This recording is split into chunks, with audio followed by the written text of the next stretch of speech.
SGBC Media, stronger together.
Halo Ministerial Spouses Jakarta Banten Conference maupun Ministerial Spouses dimanapun berada. Salam sejahtera bagi kita semuanya. Edisi kali ini mengambil tema kesetiaan, tren yang tidak pernah usang. Kesetiaan merupakan sikap yang penting harus dimiliki oleh seorang Ministerial Spouses, terlebih dalam membantu suami dalam pekerjaan Tuhan. Lalu bagaimana caranya agar kita tetap mempunyai sikap yang setia dalam kehidupan kita? Mari kita saksikan tayangan berikut ini. Semoga melalui tayangan MSJBC Media dapat memberikan informasi dan pengetahuan yang baik bagi Ministerial Spouses yang ada di Jakarta Banten Conference maupun Ministerial Spouses dimanapun berada. Tuhan memberkati.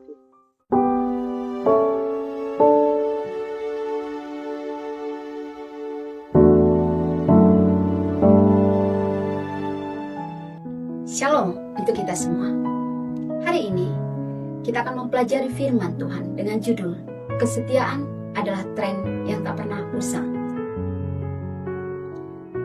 Ketika firman Tuhan dalam Wahyu 2 ayat 10 berkata, "Hendaklah engkau setia sampai mati, dan aku akan mengaruniakan kepadamu mahkota kehidupan." Ketika begitu banyak sekali orang mengatakan, seorang wanita itu diuji ketika hidupnya sedang susah atau pasangannya sedang tidak memiliki apapun. Namun seorang pria akan diuji setelah dia memiliki segalanya. Tapi saya mau katakan bahwa setiap manusia diuji dari mau dia kaya atau mau dia miskin. Seperti apa? Iman yang sesungguhnya akan ditunjukkan melalui tindakan kita. Allah rindu agar kita semua umatnya yang setelah mempelajari firman Tuhan tetap setia dalam pelayanan. Siapa yang kita layani? Keluarga? Tetangga kita? Bagaimana cara melayani? Maka kita harus mengikuti guru kita, yaitu Allah kita yang dengan setia meskipun berapa kali kita menolak dia, berapa kali kita meninggalkan dia, namun Allah kita tetap setia. Kesetiaan itu bukan tanggung jawab pasangan kita, atau tanggung jawab anak kita, atau pimpinan kita. Tapi kesetiaan itu adalah tanggung jawab kita masing-masing. Karena masing-masing kita diuji, bukan ketika kita dalam keadaan baik-baik saja. Saya mau ajak kita tetap setia, walaupun terluka, kecewa, sedih, banyak pergumulan. Karena akhirnya kesetiaan kita itu diuji ketika kita berada pada titik yang terendah. Tapi tidak heran juga, ada beberapa orang yang diuji ketika dia memiliki segalanya, Bapak Ibu. Ketika dia memiliki segalanya, dia tidak punya waktu lagi untuk bertemu dengan Allah melalui perbaktian. Kenapa? Sedang sibuk mengurus bisnisnya. Saya mau ambil contoh dalam Alkitab, yaitu kesetiaan daripada Abraham. Kita bisa melihat kesetiaan dalam Alkitab dalam Ibrani 12 ayat 2. Bagaimana Abraham dalam Kejadian 12 ayat 1 setia meninggalkan negerinya dan memberikan anaknya Ishak adalah sebuah janji yang diberikan Allah kepadanya. Lihat Musa. Musa sudah tahu bahwa dia tidak akan masuk ke tanah Kanaan yang Allah janjikan. Tapi apa yang dilakukan oleh Musa? Musa tetap setia kepada Allah. Ketika Allah juga tidak menjawab apa yang menjadi doa-doa kita. Pertanyaannya, apakah kita akan seperti Musa? Kita akan tetap setia. Meskipun Allah belum dan menjawab tidak kepada jawaban doa kita, apakah kita akan setia? Daniel, kita tahu bagaimana Daniel. Meskipun dia dilarang sekalipun dalam Daniel pasal 6 ayat 10, namun dia tetap setia. Saat ini Bapak Ibu, kita tidak sedang dilarang untuk berdoa. Pertanyaannya, apakah kita setia untuk bertemu dengan kekasih hati kita, Allah itu sendiri? Atau justru sebaliknya, kita hanya sibuk dengan apa yang menjadi kesenangan kita sendiri? Apa yang membuat seseorang tidak setia? Coba kita melihat dalam diri kita. Apakah karena penderitaan kita? Atau karena doa-doa kita tidak dijawab? Apa karena pencobaan? Tapi mari kita lihat dalam kitab suci. Yakobus pasal 1 ayat 14 katakan, sumber pencobaan itu adalah diri kita sendiri. Mengapa? Karena kita dipikat oleh diri kita sendiri. Bapak Ibu, kita manusia yang tidak luput dari kesalahan. Kita sering berdosa. Dan Allah mengetahui kelemahan kita itu. Namun pertanyaannya, apakah ketika kita melakukan dosa itu kita menjadi hamba dosa? Atau justru sebaliknya kita berbalik dari dosa tersebut? Kita masih mendengar suara Roh Kudus bahwa itu adalah sebuah pelanggaran sehingga kita mengalami pertobatan. Mungkin pertobatan terjadi hanya dalam sesaat. Tapi kedewasaan iman harus bertumbuh terus-menerus, hari lepas hari menjelang kedatangannya. Sumber pencobaan berikutnya terdapat dalam 2 Petrus pasal 2 ayat 18, yaitu orang lain. Selain daripada diri kita sendiri, perhatikan siapa orang yang di sekitar kita. Apakah dia membawa kita dekat kepada Kristus atau justru sebaliknya? Kita melupakan Allah yang menjadi pencipta kita, sahabat kita, yang selalu ada bersama-sama dengan kita. Dan sumber pencobaan lainnya, yang ketiga dalam Matius pasal 4 ayat 3, yaitu setan. Setan seperti singa yang mengaum, yang akan memakan orang yang dapat ditelannya. Apakah kita masih akan tertidur, lupa untuk siaga, bahwa sebenarnya hanya melalui pertolongan Tuhanlah kita masih tetap setia untuk menyembah Dia? Ingat, Allah tidak pernah mencobai. Sekarang kita akan pelajari bagaimana cara menghadapi pencobaan. Yang pertama, Matius pasal 26 ayat 41 katakan, doa. Ketika kita terkoneksi dengan Allah, maka kita akan menjadi umat Tuhan yang tetap setia. Pengampunan Allah itu Bapak Ibu tidak pilih-pilih orang. Allah rindu semua kita diselamatkan. Pertanyaannya, apakah kita mau menerima keselamatan itu dengan tetap terkoneksi kepada Allah? Atau justru sebaliknya, kita akan meninggalkan Allah kita yang setia itu? Yang kedua, disiplin rohani. Dalam kitab Ibrani pasal 12 ayat 4 katakan, menentang dosa perlu perjuangan dan disiplin. Apakah kita rindu Allah akan mengatakan, masuklah hambaku yang setia? Atau justru sebaliknya Allah akan katakan dia tidak mengenal kita ketika kedatangannya kali kedua? Jangan sampai apa yang sudah kita pelajari selama ini, lalu kemudian kita terlupa dan tidak setia, sehingga kita tidak disiplin lagi dalam firman Tuhan, tidak berjuang lagi bersama-sama dengan Roh Kudus untuk dapat meninggalkan setiap dosa yang membuat kita jauh dari Allah kita. Dan yang ketiga, firman Tuhan. Bapak Ibu, jangan pernah menganggap rendah yang namanya firman Tuhan. Ketika kita renungan pagi, renungan malam bersama dengan anak-anak kita, maka ketika mereka dewasa Bapak Ibu, firman Tuhan itulah yang menjadi sandaran mereka menghadapi begitu besarnya perjuangan hidup, pencobaan dan penggodaan. Karena firman Tuhan itu akan bertumbuh di dalam hatinya. Saya mau ajak kita melihat sebuah tumbuhan. Ketika kita melihat tumbuhan ini, Agar dia menjadi bertumbuh, kita harus menyiram dengan air, memberikan pupuk, menempatkan dia pada matahari yang cukup. Namun pertumbuhan itu dari Allah, Bapak Ibu. Artinya apa? Mari kita jaga hati kita dengan doa, dengan firman Tuhan, terkoneksi selalu dengan Allah. Pertumbuhan di dalam hati itu adalah tugas daripada Roh Kudus. Cari Allah setiap waktu akan membuat langkah kita sedikit demi sedikit semakin dekat dengan Allah. Ingat, hati kita itu cenderung untuk apa? Melakukan dosa. Hati kita itu jahat, Bapak Ibu. Siapa yang membuat hati kita ini setia dan berkenan di hadapannya? Hanya oleh karena Roh Kudus. Tapi ingat, kita bukan hanya hidup di dunia ini. Kita harus masuk ke dalam kerajaan surga. Dengan cara apa? Jadilah umat-umat Tuhan yang bertanggung jawab. Yaitu dengan apa? Mencari kesetiaan kepada Allah dengan mempelajari firman-Nya. Saya tutup khotbah saya ini dengan sebuah ilustrasi. Ilustrasi ini adalah tentang seekor burung kecil. Kalau kita lihat burung kecil, dia hidup di alam bebas. Tidak ada yang memeliharanya, bukan? Kapan saja ular bisa mematok, dan akhirnya burung kecil ini akan mati. Namun induk tersebut apabila dia tetap dalam sangkar, maka yang terjadi, burung ini akan mati juga. Apa yang dilakukan? Induknya akan pergi keluar memberi dia makan. Dan ketika burung kecil ini mulai bertumbuh, Bapak Ibu, apalagi dia adalah seekor elang yang cukup tinggi ya, maka induk itu akan membawa burung kecil dan membawa terbang tinggi lalu melepaskan burung kecil ini. Tapi dengan kecepatan sesaat, induk ini akan tetap memperhatikan burung kecil tersebut. Dan sebelum dia jatuh ke tanah, induk itu akan cepat mengambilnya. Sehingga burung kecil ini akan tahu bahwa dia harus mengepakkan sayapnya. Allah kita juga memperhatikan kita. Jangan kita pernah berpikir bahwa Allah pernah membiarkan kita. Allah kita akan tetap melihat kita.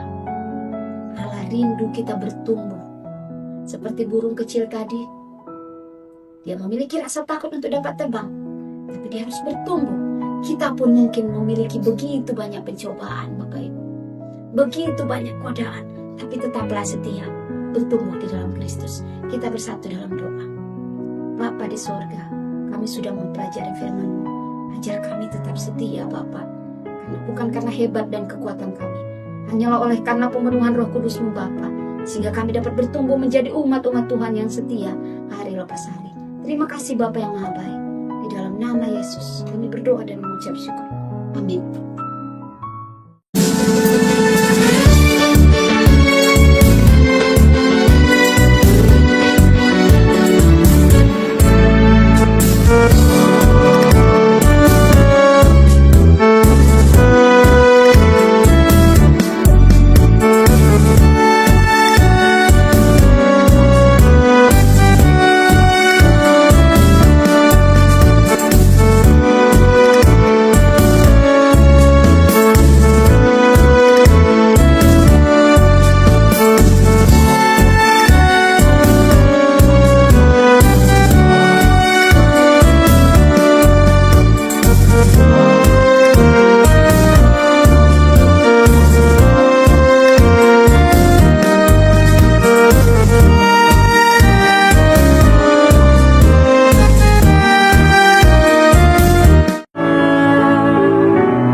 Shalom, salam sejahtera buat kita semuanya.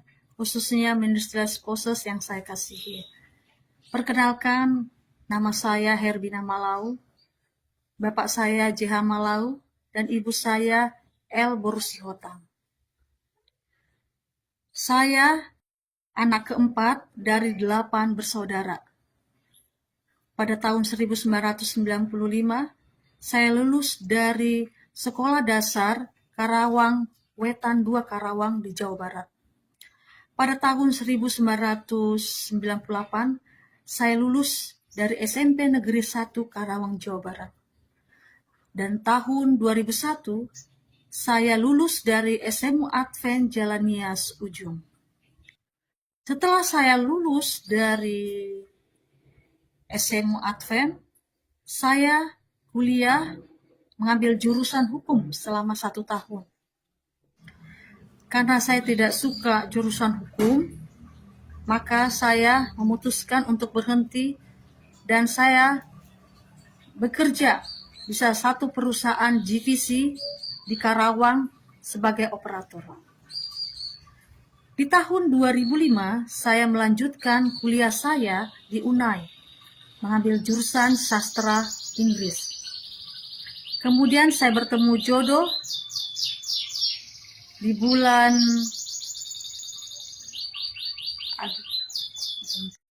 di Friendster. Kami pacaran 6 bulan lewat surat dan handphone.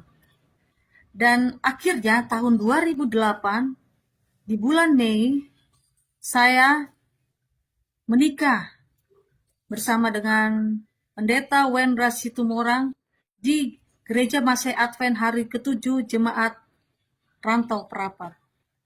Kami dikaruniakan 4 orang anak. Yang pertama adalah Winda Situmorang, saat ini kelas 2 SMA. Yang kedua, Windy Situmorang, saat ini kelas 3 SMP. Dan yang ketiga, Winquin Situmorang, saat ini kelas 5 SD. Dan yang keempat, Wahyu Situmorang, saat ini kelas 1 SD. Tahun pelayanan kami, 2008, kami ditempatkan di Jemaat Sion selama 8 bulan. 2009, kami ditempatkan di Jemaat Pahai Julu, di sana melayani selama 4 tahun. Tahun 2012, kami ditempatkan di Jemaat Kandis Riau selama 5,5 tahun. 2017, kami ditempatkan kembali di Padang selama 6 bulan. 2018, kami ditempatkan di Karawang Panatayuda, melayani selama 4 tahun. Dan di situ kami sedang membangun gereja. Tahun 2022, kami ditempatkan di Pondok Kopi selama 2 tahun. 2024, sampai saat ini, kami masih melayani di Gereja Keramat Jaya di tahun yang ketiga. Menjadi seorang ibu pendeta tidaklah mudah, oleh karena banyak tantangan yang kita hadapi. Suka duka pasti kita rasakan di jemaat kita masing-masing. Marilah kita melayani bukan untuk manusia, tetapi untuk Tuhan. Kiranya Tuhan memberkati khususnya Ministerial Spouses di Jakarta Banten Conference. Amin.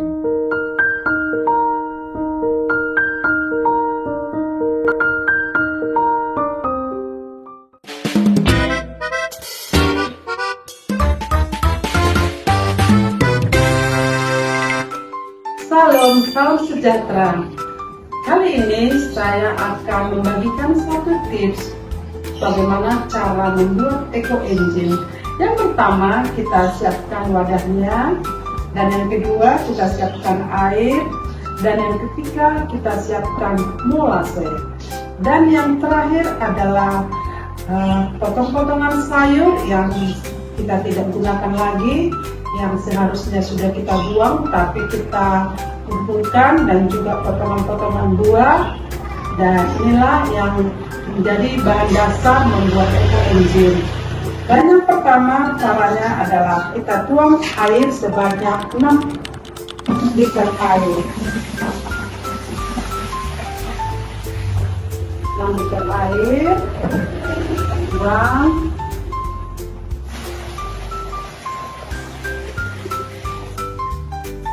Lalu kita gunakan molase sebanyak 600 gram. Kita timbang.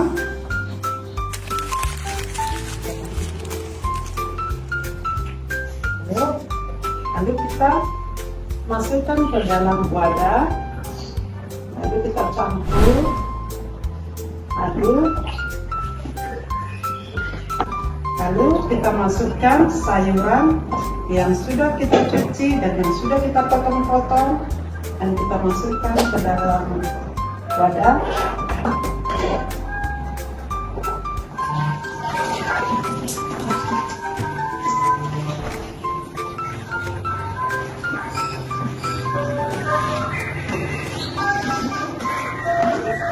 Kita aduk supaya merata.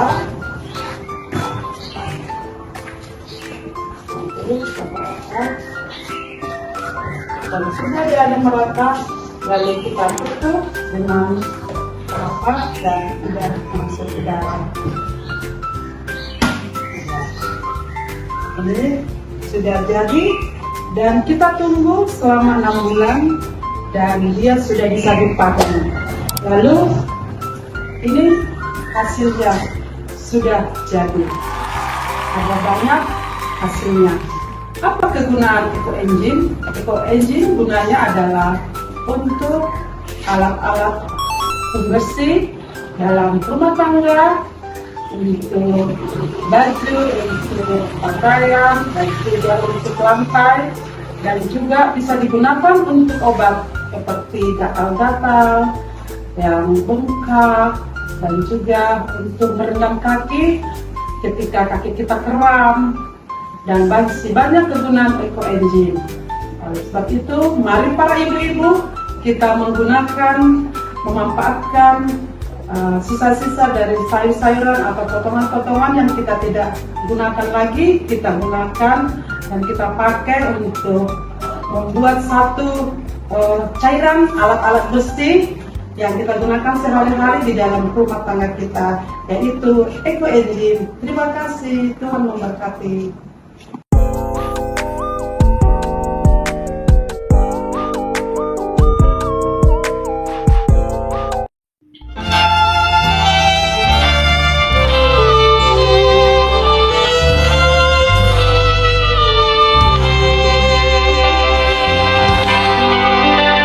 As the world looks upon me, as I struggle alone,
untuk semua MS yang ada di JBC. Perkenalkan, nama saya Ana Tindaon. Kami di wilayah 1 berjemaat di Kelapa Gading Barat dan di Taman Nyor. Ada 2 yang dipegang pendeta. Yang saya mau saksikan pada kesempatan yang indah ini adalah tidak jauh dari penerbitan. Oleh karena saya penginjil literatur. Nah, penginjil literatur saya mempunyai langganan yang ada di salah satu sekolah swasta yang ada di Jakarta Utara. Nah, dia berlangganan dengan sekolah ini dan selalu setiap bulan menemui Bapak Kepala Sekolah SMA.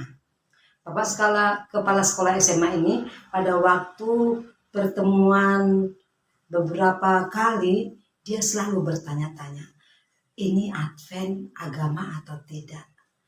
Karena selalu kalau datang terburu-buru tinggalkan aja majalah, ngomong sebentar tinggalkan majalah, dikasih uangnya gitu selalu. Tapi satu kali ada waktunya, sehingga penginjil literatur ini mengajak berdoa. Boleh Pak kita berdoa sebelum pulang? Oh ya berdoa. Setelah berdoa, akhir daripada doa penginjil literatur ini, dalam nama Tuhan Yesus kami berdoa, amin. Dalam nama Tuhan Yesus, Juru Selamat dan Penebus kami, amin. Jadi pada waktu bilang Juru Selamat, berarti mereka ini percaya dengan Tuhan Yesus. Apa Advent ini agama atau tidak atau bagaimana? Akhirnya ditanya, Ibu, itu Advent agama atau enggak? Oh iya agama Pak. Advent itu memelihara hari Sabat.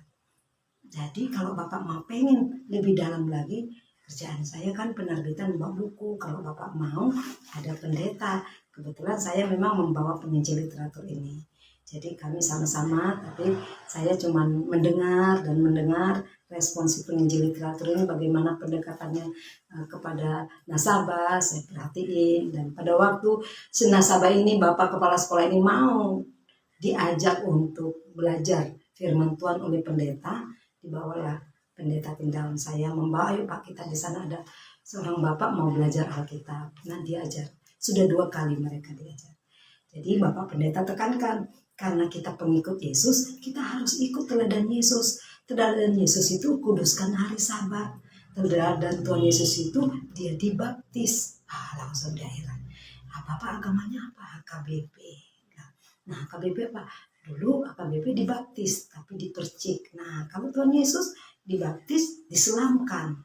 Nah, jadi mereka sudah 2 kali mendapatkan pelajaran. Dan saudara, ibu-ibu MS yang dikasihi Tuhan. Pada kesempatan ini kesaksian saya hanya di situ. Cuman saya suka berdoa, doanya Tuhan tunjukkan jiwa-jiwa. Jadi pada waktu Bapak itu mau pengen belajar, saya sangat senang sekali. Nah, doakan Bapak itu. Bapak itu namanya Andi, marganya Sianturi. Sebelum kami bertemu dengan dia, pernah dia beli buku puluhan juta. Tapi tidak dibaca.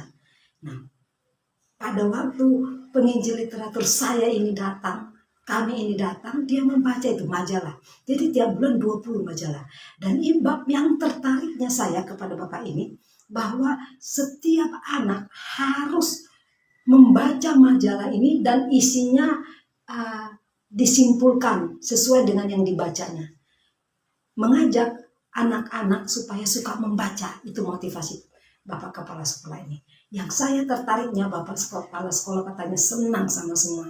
Tapi yang paling sangat senang katanya ada agama Katolik. Bahkan ditanya ada lagi enggak majalah. Padahal majalahnya terbit tiap bulan 1 kali. Ibu-ibu MS yang dikasihi Tuhan, kita masing-masing mempunyai talenta. Paling sedikit 1. Kita harus libatkan diri kita mengembangkan talenta kita itu. Menghidupkan talenta kita itu. Supaya banyak jiwa-jiwa dimenangkan datang kepada Kristus. Mengenal kebenaran Kristus. Pada waktu divisi GC, Pendeta Fai Gao, di GC, dia sudah pensiun, dia ingatkan kami, para asisten, ajak para istri-istri pendeta untuk menjadi penginjil literatur. Karena di dalam Matius 28 ayat 20, yang sering kali kita dengarkan, tidak apa-apa kita saling mengingatkan. Di sini katakan, dan ajarlah mereka melakukan segala sesuatu yang telah kuperintahkan kepadamu. Bapak Pitin Daun sudah mengajar. Dan ketahuilah, aku menyertai kamu senantiasa sampai kepada akhir zaman. Itu membuat saya senang jadi penginjil literatur ini. Oleh karena ada jaminan yang Tuhan kasih. Aku menyertai engkau sampai pada akhir zaman. Inilah kesaksian saya. Tuhan memberkati.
NSGBC Media, stronger together.